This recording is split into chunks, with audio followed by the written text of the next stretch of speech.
phylline बात्या परठू असुरक्षित घोषणा करा जाइथिला एमकेसीजी मेडिकल रो पुराना इंडोर कोठा भूत कोठी पालटिछि पूरा मेडिकल बिल्डिंग वर्ष वर्ष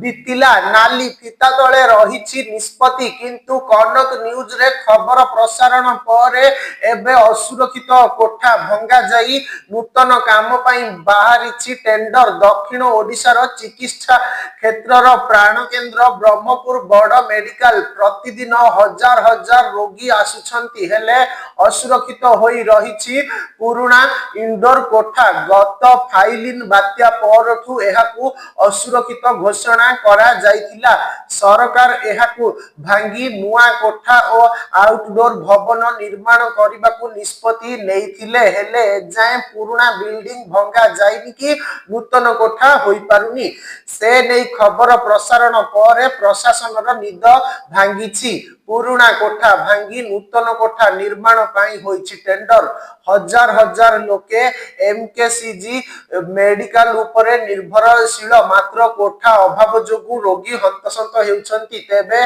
नूतन कोठा निर्माण हेले रोगी उपकृत हेबे डेरी रे हेले भी चेता पसिला प्रशासनर